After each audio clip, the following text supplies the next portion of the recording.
Halo pemirsa, kita berjumpa lagi dalam program PPK Podcast Punya Kita. Senang banget hari ini Amzul Ahmad kembali hadir lagi untuk menemani para pemirsa setia TVRI Jambi, para pemirsa penggemar podcast Punya Kita. Nah, pastinya penasaran dong siapa yang kita undang di podcast Punya Kita episode kali ini. Kali ini kami sudah mengundang seorang siswi berprestasi. Wih, keren banget ya. Ini masih mengenyam di sekolah menengah atas, tapi sudah memiliki banyak banget prestasi. Gimana nanti kalau misalnya kuliah, terus lepas kuliah, pasti prestasinya makin banyak deh. Ya. Kalau Aras kemarin, kalau SMA ngapain Ras? Ada prestasi nggak Ras? Nggak ada. Dia SMA-nya main layangan pemirsa. Kalau Bang Adit ada nggak prestasinya SMA? Ada ya, Raja Gombal. Kalau yang ini bukan Raja Gombal ya, dan juga nggak suka main layangan karena dia cewek gitu ya. Langsung saja saya perkenalkan pemirsa untuk tamu kita hari ini. Kita sudah mengundang dia, Fajar Ayu. Halo. Mau sapa-sapa dulu boleh? Silakan. Halo, assalamualaikum warahmatullahi wabarakatuh. Waalaikumsalam warahmatullahi wabarakatuh. Oke, kenalin nih, nama saya Dia Fajar Ayu. Saya merupakan siswi di SMA Negeri 8 Kota Jambi, 12 IPA 2. Oke, oh masih kelas 3 SMA Iya. loh pemirsa. Masih kelas 3 SMA tapi prestasinya banyak banget. Nanti kita bakal kulik nih dari seorang dia ini prestasinya apa saja. Tapi dia kelas 3 SMA ya, SMA 8 ya. Kalau sekarang sekolahnya gimana? Sekolahnya lancar? Udah daring, masih daring atau sudah masuk ke sekolah tatap muka? Untuk sekolah, alhamdulillah lancar dan sekarang udah full tatap muka. Enakan tatap muka atau daring? Enakan tatap muka dong. Tatap muka. Kelebihannya apa tatap muka kalau menurut kamu? Pertama, materi yang dijelaskan oleh guru itu lebih enak, dapat ya? lebih dapat. Lebih ngerti ya? Terus yang kedua, kita bisa bermain langsung dengan teman. Terus yang ketiga, kita juga bisa aktif di kelas. Tapi kangen nggak sih ketika kamu mungkin sekolahnya daring ya kan? Sekarang kan sekolah tatap muka. Kangen nggak kalau misalnya guru tuh marahin kamu? Tapi kayaknya muka-mukanya nggak pernah dimarahin guru nih ya. Mukanya baik banget soalnya. Namanya juga Ayu. Asik. Pintar nari nggak sih? Enggak. Oh enggak ya. Oke, Cuman jadi pernah. apa? Cuman pernah nari. Cuma pernah nari di sekolah perpisahan. Perpisahan. Jadi kamu ambil jurusan IPA. Iya, IPA. Ini dari kelas 1 emang udah IPA atau kelas 3? Dari kelas 1. Dari kelas 1 emang udah IPA. Ini yang nyuruh kamu masuk IPA siapa? Keinginan pribadi sama memang masuknya di IPA 1 waktu itu. Oke, tesnya dulu gimana masuk IPA? Untuk tes itu kemarin secara online. Nah, jadi saya begitu tes, nama saya keluar Dia Fajar Ayu 10 IPA 1. Oh, berarti pas ngajuin ini apa formasinya ke IPA langsung gitu ya? Iya. Oke, tapi memang kamu suka dengan pelajaran IPA? Saya suka dengan pelajaran IPA, cuman kalau di IPS tuh saya juga lebih suka karena kan dengan sosial ya. Kalau di IPS kamu sukanya apa pelajarannya? Sejarah. Wah, muka-muka saya muka sejarah nggak sih? Enggak ya. Terus pelajaran apa lagi selain sejarah? Saya suka bahasa Indonesia. Terus saya suka biologi. Kebetulan juga anggota Olimpiade biologi. Untuk tahun? Di sekolah. Oh, di sekolah sebagai anggota ya? Iya. Oke, nah kita bahas dulu nih kegiatan-kegiatan selama kamu di sekolah dia, apa saja dia? Kegiatan di sekolah ya? Ikut belajar, kegiatan belajar mengajar, terus yang ada kedua nggak kegiatan-kegiatan kayak misalnya yang apa memacu potensi akademik kayak misalnya tadi kan olimpiade atau ada pelajaran-pelajaran lain di luar kegiatan belajar mengajar yang rutin dilaksanakan apa? Ada. Apa tuh dia? Saya ikut beberapa organisasi atau eskul di sekolah. Pertama saya ikut Rohis Orcis. Apa? Rohis Orcis. Rohis Orcis. Iya, organisasi ini Remaja Rohis. Cinta Islam Semandel. Oke. Bisa nyanyi lagu Islami? Bisa. Bisa, coba kita dengar. Magadir, asik. Coba. Lagu apa ya? Lagu apa? Tunggu. Lagu Nisa Sawal. Coba. Hayyul hadi bi ayina zikro sallu ma'ala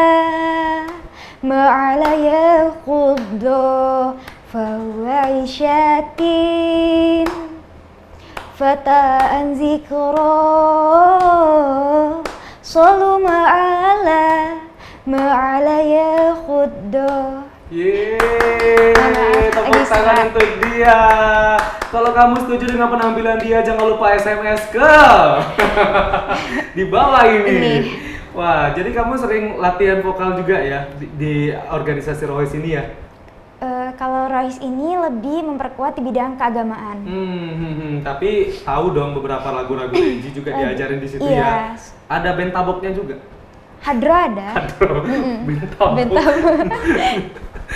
Ada Hadro juga ya? Ada. Oke. Selain Rohis apa lagi nih organisasi? Saya ikut Pramuka, Ambalan Ken Arok Ken Dedes. Pramuka, guys. Salam Pramuka. Salam Pramuka. Coba kamu komandoin dulu kita apa gitu, kayak misalnya tepuk Pramuka atau apa? Gaya kamu coba. Oke, Alia. Kalau apa? Oke. Salam Pramuka. Tepuk Pramuka.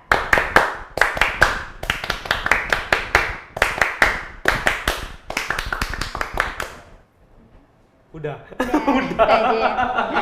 Kayaknya dia cuma sebatas tepuk Pramuka doang nih. Soalnya kalau mau yel-yel panjang nanti Bang. Ada yel-yelnya. Tapi dikit aja deh yel-yelnya, kita mau dengar. Kita mau dengar suara ketegasan dari seorang Dia ya. Kalau kita lihat kan Dia ini orangnya lembut ya, tapi pas ikut Pramuka kita baru tahu nih kalau misalnya Dia ini orangnya tegas gitu ya. Coba Dia. Perhatian seluruhnya, aba-aba saya ambil barisan. Siap, gerak. Oke, siap.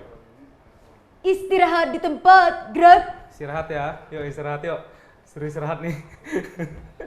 Tegak. Udah, wah keren. Sama kalau yel-yel, kalau misalnya udah kegiatan nih, tapi ada yel-yel bareng nih, namanya We are Ken Arok, we are Ken Dedes, Ken Arok, Ken Dedes tetap jaya. Coba. Tuh, 2, 3, go! We are Ken Arok, we are Ken Dedes, Ken Arok, Ken Dedes tetap jaya. Yeay, podcast punya gitu. Oke, namanya Ken Arok sama Ken Dedes ya? Oke. Nggak mau gitu ganti nama kayak Ahmad, Solihin gitu? Nggak mau ya? Nama grupnya ya. Terus saya juga selain Pramuka, saya ikut namanya tuh kalau yang kelas 12 Rohis itu namanya Forska, Forum Rohis Sekolah Kota Jambi. Forska. Oh, oke. Saya pikir tadi ini fansnya Roma Irama. Forsa itu. Oke, jadi ikut Forska juga ya? Kalau di luar sekolah itu saya ikut komunitas Rumah Kreatif Pemuda Siginjai. Oke, Rumah Kreatif Pemuda Siginjai. Apalagi? Sama Jang Langso, Kajang Lako, dan Angso Duo. Jadi banyak banget ya kegiatan-kegiatan yang kamu ikutin ya. Jadi tidak hanya di lingkungan sekolah, tapi juga ada yang di lingkungan luar sekolah gitu ya. Ini menunjukkan bahwa rasa sosialisasi kamu itu juga sudah semakin melebar gitu ya. Biasanya kan kalau anak-anak SMA itu pergaulannya kan masih sebatas teman-teman yang ada di lingkungan sekolah. Tapi kalau kamu enggak nih, kayaknya udah keluar sekolah, kamu ikut organisasi macam-macam di luar sana, menambah relasi kamu juga gitu ya. Iya, alhamdulillah.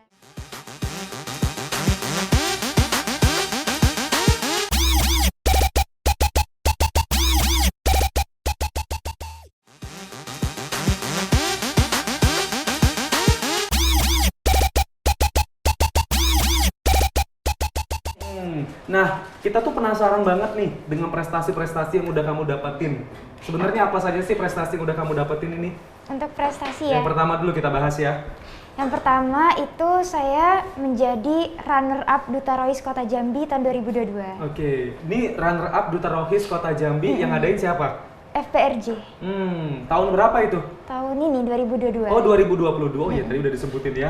Ini Duta Rohis ini tujuannya apa dan kenapa kamu tertarik ikut Duta Rohis, dan kan pasti kamu ada pencapaian, terus juga ada target, apa yang pengen kamu dapetin selama kamu mengikuti Duta Rohis ini apa? Untuk target atau pencapaian, saya ingin menjadi teladan bagi teman-teman lainnya, dan saya ingin menyebarkan kebaikan dan juga dakwah, khususnya bagi pemuda-pemudi di Kota Jambi. Actionnya apa? Kamu udah jadi Duta Rohis ya, juara 2 ya. Nah, actionnya yang kamu lakukan apa ke teman-teman? Yang pertama itu sosialisasi.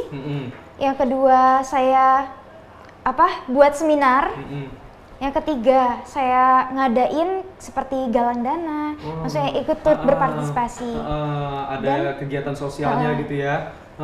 Itu ngajak teman-temannya susah nggak sih untuk menyosialisasikan berbagai macam yang keislamian gitu sama anak-anak muda zaman sekarang ini? Sebenarnya kalau kita ngajak teman-teman masuk rohis nih, ada suka dukanya juga. Susahnya itu kayak orang nganggap misalnya nanti masuk ini alim-alim, terus agak ini kayak takut fanatik. Padahal tuh enggak Kak, karena enggak kaku banget ya? Enggak, karena di rohis itu bukanlah orang-orang baik, tapi orang ingin berusaha menjadi diri lebih baik.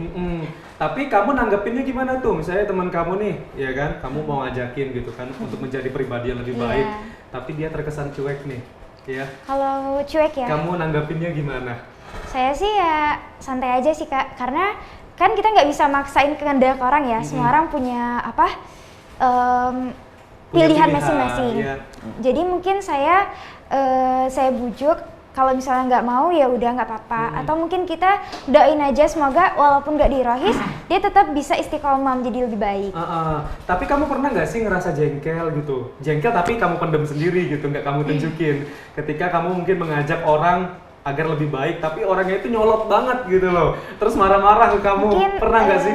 Kalau untuk jengkel ya pasti semua orang punya rasa itu, cuman saya berusaha untuk meminimalisir, belajar sabar deh. Jadi kayak ya udahlah sabar baik gitu. Istiqomah yo, sabar yo. Ngadapin orang itu tidak semudah itu dah yo. Terus apalagi yang kamu rasain ketika kamu ngajak teman-teman? Yang kedua mungkin susahnya sibuk gitu, misalnya diajak tapi sibuk lagi ada aduh lagi main game nih bentar, aduh gitu ya. Ya misalnya ada kegiatan lain atau misalnya lagi apa gitu. Jadi waktu ya, waktunya agak susah gitu ya untuk ngajak yang memang bener-bener rame gitu ya. Oke. Tapi misi kamu ini terbilang hebat loh, karena kan kamu ini masih SMA, tapi kamu juga punya jiwa sosial dan juga spiritual yang bagus gitu ya untuk ngajak orang-orang di sekitar kamu supaya menjadi pribadi yang lebih baik lagi gitu ya. Oke, selain Duta Rohis nih, apalagi nih yang sudah kamu capai? Itu saya jadi pemuda pelopor Provinsi Jambi di bidang sumber daya alam, lingkungan, dan pariwisata tahun 2022 ini. Wah, ini saya penasaran nih, pemuda pelopor ini apalagi nih? Ini yang ngadain siapa? Terus aksi-aksinya itu apa saja di pemuda pelopor ini? Iya, baik izin menjawab Kak. Kalau untuk pemuda anak pramuka banget ya. Siap. Baik, izin menjawab Kak. Jadi untuk pertama itu yang ngadain itu adalah Dispora. Jadi Kota Jambi. Iya, Dispora Kota Jambi diseleksi masuk ke Dispora Provinsi Jambi baru dari kementerian yang menilai. Jadi kamu kenapa tertarik ikut Duta Pelopor? Karena saya ingin bahwa memberi manfaat yang lebih luas pada orang lain gitu. Jadi kayak kan kita tidak hanya dari segi materi, mungkin kita bisa jadi berbagi ilmu atau sama-sama ngajak belajar deh kan. Kan pemilihnya itu kan ini kan Duta Pelopor bidang sumber daya alam. Iya. Ya kan, sumber daya alam, pariwisata, apalagi tadi? Lingkungan.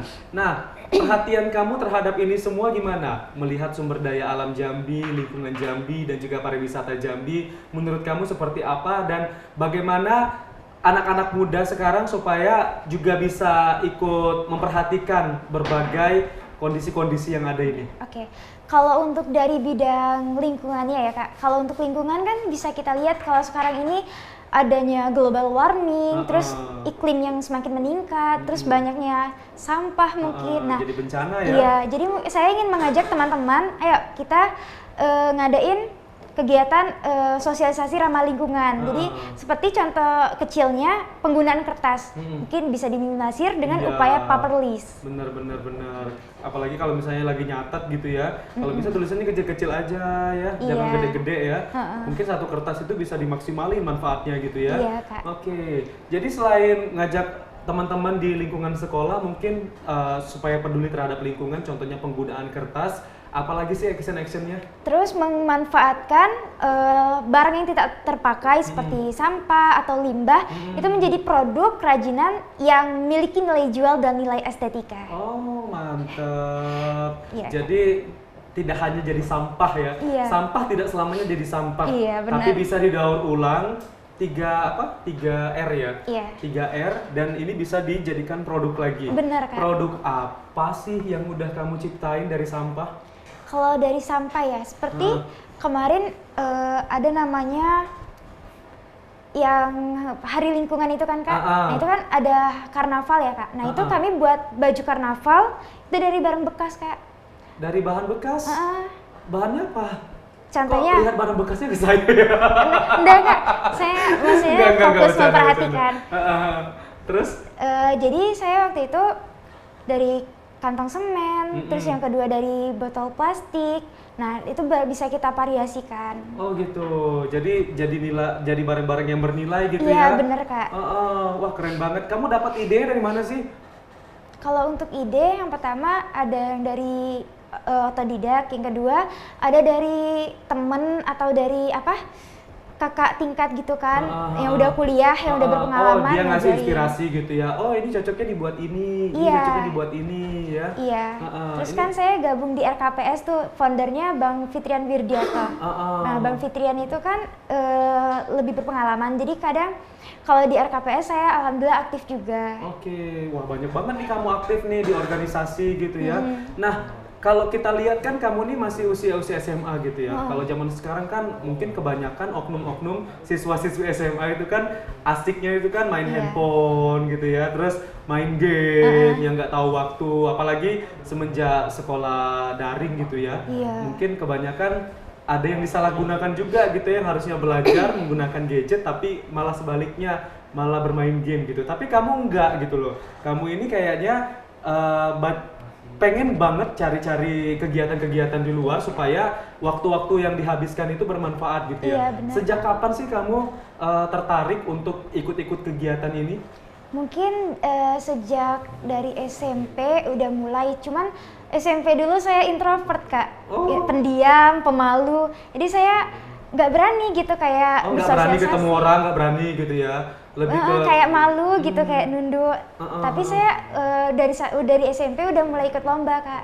Jadi dari sana saya latih. Oke. Apa yang membuat kamu supaya kamu menghilangkan sikap introvert kamu? Mungkin kalau dari saya pingin keluar dari zona nyaman dan juga ingin potensi yang saya punya dari karunia Allah itu saya bisa kembangkan. Karena kalau kita pendam saja, bakat itu akan terpendam ya kan Kak? Benar.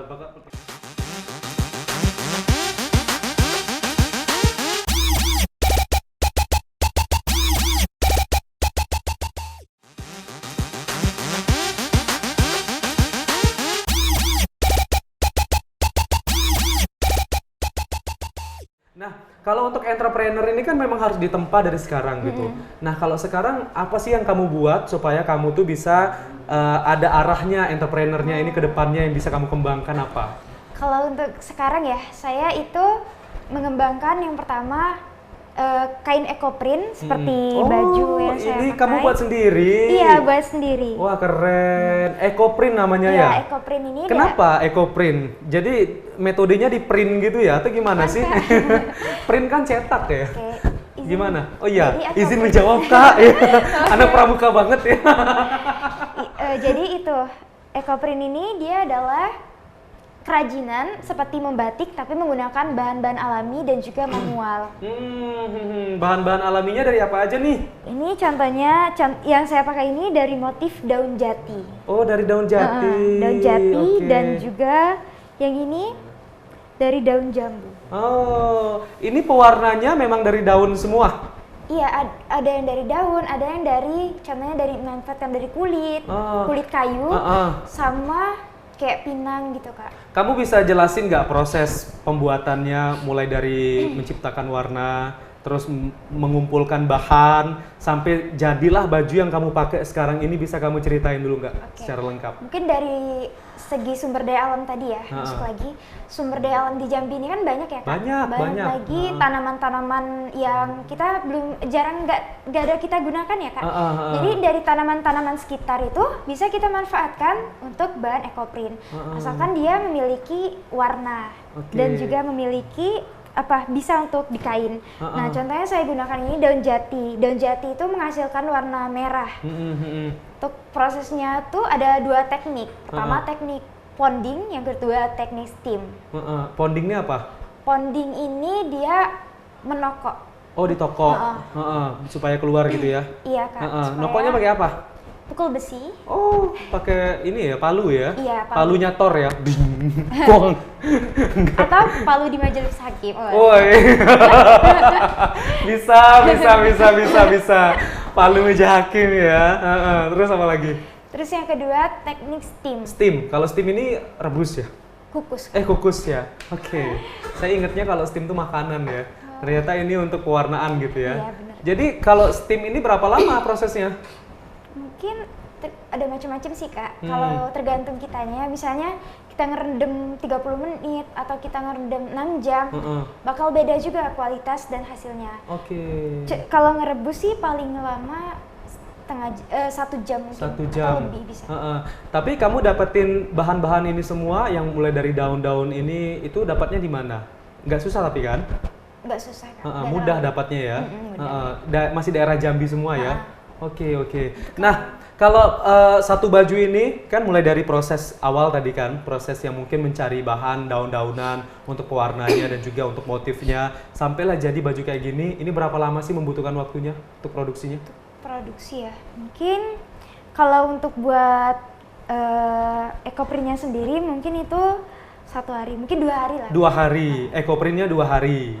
Ekoprint sudah sama jahit baju. Sama jahit baju. Nah, ini kan beda ya. Kalau misalnya baju biasa gitu kan, kalau daster ya kita tahu daster gitu ya. Terus kalau misalnya cowok kan bajunya kemeja, ya biasa kemeja. Tapi kalau ini kan ada sebuah sentuhan desain gitu loh. Mungkin kamu juga seorang desainer juga ya? Saya sebenarnya nggak bisa gambar, Kak. Tapi terus kamu menuangkan ide-ide kamu ini gimana? Saya tuh kayak ini gimana ya bagusnya? Oh mungkin gini baik. Jadi ya dari apa rasa, imajinasi, feel ya. Feel saya. Kayaknya ini pas sih kayak gini. Oh dari feel aja. Tapi kamu nggak coba gitu searching di internet atau ngelihat dari busana-busana seperti desainer-desainer terkenal gitu? Nah itu rencananya untuk prospek ke depan. Saya pingin mungkin jika produk saya udah berkembang, saya ingin bekerja sama dengan desainer-desainer terutama di Jambi untuk mengembangkan produk saya agar lebih berkualitas lagi. Kamu punya tim untuk produksi ini? Ekoprint ini? Dari tim Janglangsol, itu teman-teman saya sendiri. Berapa orang? Untuk orangnya ya Kak, kalau orangnya sih... Tapi kamu yang ini ya, yang mencetuskannya kamu ya? Iya, yang mempelopori. Mempeloporinya kamu ya? Berapa orang tadi temannya? Kalau teman ya Kak, mungkin yang aktif sekitar 5. Oh 5. Nah ini kan kita sudah tahu nih hasilnya, yang pertama nih kan yang kamu pakai nih. Kalau untuk busana-busana lain yang sudah diciptakan lewat Ekoprint ini apa sih? Contoh produk lain selain baju, itu ada buat kaos. Kaos? Terus di kaos juga ada? Ada Kak. Cewek cowok? Cowok dong. Oh cowok aja, cewek enggak? Bisa juga. Oh bisa juga, sesuai request ya? Ya. Terus yang kedua ada produk jilbab, hijab. Oh jilbab, yang kamu pakai ya? Bukan? Coba kamu tadi pakai juga gitu yang Ekoprint. Saya ada udah kan, cuman saking excitednya lupa gitu ya. Iya, soalnya tadi buru-buru kan karena sekolah dulu. Terus apa lagi produknya? Terus yang ketiga ada itu souvenir. Souvenirnya apa? Mainan kunci? Iya, ganci. Apa? Gantungan kunci. Oh, kirain yang kayak gini, ganci. Banci. Sensor tet. Langsung bangun dia dengar kata itu ya. Terus apa lagi? Terus ada lagi untuk taplak meja. Taplak meja. Terus sajadah. Sama satu lagi untuk bisa request mukena, untuk horden juga bisa. Oh, horden juga bisa. Oke. Kalau sekarang yang sudah dipesan orang apa? Kalau untuk dipesan ya, karena kami masih proses membuat, belum untuk komersial. Oh, belum komersil, jadi cuma untuk pakai pribadi aja? Sebenarnya udah sih Kak, cuman kayak sistem siapa yang mau order gitu kan. Nah itu mungkin yang lebih diminati zaman sekarang kayak baju sama kaos Kak. Oke. Tapi ini sesuai order aja ya? Iya. Berarti nggak ready stock ya? Belum ya? Kapan sih kamu bakal ngerealisasiin, kamu bakal membuat usaha kamu ini, membuat toko, kamu masarinnya, targetnya kapan? Targetnya mungkin pada saat saya kuliah. Oke, kuliahnya berarti kamu harus di luar nih. Amin. Ya, supaya nanti jaringannya tuh semakin luas juga dan bisa belajar juga dengan orang-orang luar gitu ya, dengan produk-produk mereka yang mungkin dapat inspirasi lah dari produk itu ya saya untuk punya dikembangkan. produk satu lagi nih Kak. Satu lagi ada produk lagi. Wah, ini udah EcoPrint ya. Ini masih SMA, produknya udah banyak banget ya. Ini luar biasa nih kalau misalnya udah, kamu sekarang usianya berapa sih? 17 Masih ya? masuk 17 Masuk Juni. 17 ya. Ini kalau 25 udah matang banget nih kayaknya ya. Amin. Terus satu lagi produknya apa? Itu saya sabun Disnas. Sabun Disnas. Bentar. Yuk Disnas, kita kasih pertanyaan nih untuk kru nih. Apa nih Disnas nih kalau tahu nih? Sabun Disnas. Yang di Cina bukan? Apa tuh? Dinasti itu Pak. Itu dinasti. Bang Erik mau coba jawab? 100.000 rupiah? Oh enggak mau ya. Kalau temannya pasti udah tahu nih. Pajak ditanggung pemenang. Pajak ditanggung pemenang, aman. Apa Disnas? Sabun Disnas. Disnas ini pertama kan karena ada mau lomba ya. Jadi disuruh buat produk, disuruh buat nama, merek dan sebagainya. Nah itu kan saya ada butuh juga percobaan ya Kak. Terus untuk nama Disnas sendiri itu kepanjangan dari Diah Sabun Nanas. Dia sabun nanas. Ya, terus dis itu kalau bahasa Inggrisnya artinya sabun cuci piring. Oke, jadi ini sabunnya sabun cuci piring saja? Yang dari Sebenarnya nanas? bisa untuk tangan Sabun mandi, juga. oh hand wash. Kalau untuk sabun mandi itu dia bukan dari nanas. Kak. Nanas, dari apa? Dari Kalau- apel, anggur, Dari semangka? minyak Dari minyak? jelantah. Minyak jelantah? Bisa dijadiin sabun. Sabun mandi? Mm-mm. Ini minyak jelantah ini minyak sisa penggorengan kan? Bekas-bekas penggorengan gitu kan? Iya, cuman kita saring lagi juga kita filter lagi.